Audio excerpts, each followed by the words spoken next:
ছবি তুললেই গুনতে হবে কোটি টাকা। অদ্ভুত এই নিয়ম মধ্যপ্রাচ্যের অন্যতম ধনী দেশ সংযুক্ত আরব আমিরাতে। তবে সব ছবির ক্ষেত্রে নয়। যদি ক্যামেরার ফ্রেমে কোনো ব্যক্তির অনুমতি ছাড়া তিনি চলে আসেন, তবেই হতে পারে ঘোর আইনি বিপদ। কারণ দুবাইয়ে এটিকে ব্যক্তিগত গোপনীয়তার চরম লঙ্ঘন হিসেবে দেখা হয়। শুধু মানুষ নয়, দুবাই ও আবুধাবির কিছু বিশেষ স্থাপনাতেও ছবি তোলা কঠোরভাবে নিষিদ্ধ। এর মধ্যে রয়েছে বিমানবন্দর, ধর্মীয় স্থান, সরকারি অফিস, সামরিক ও নিরাপত্তা সংক্রান্ত এলাকা। এসব জায়গায় ছবি তোলার কথা ভুলেও ভাবা যাবে না। আর সমুদ্র সৈকতে, সেখানেও বাড়তি সতর্কতা। এমনভাবে ছবি তুলতে হবে যেন ছবির ফ্রেমে অন্য কোনো নারী অপ্রত্যাশিতভাবে চলে না আসেন।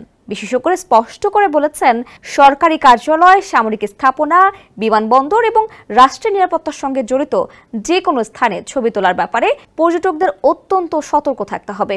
এই স্থানগুলো এতটাই সংবেদনশীল যে পর্যটকরা যদি সেখানে দাঁড়িয়ে নিছকে একটি পাখি বা আকাশে উড়োজাহাজও দেখেন, তবে কর্তৃপক্ষ সেটাকে সন্দেহজনক কার্যকলাপ মনে করে তার বিরুদ্ধে আইনি পদক্ষেপ নিতে পারে।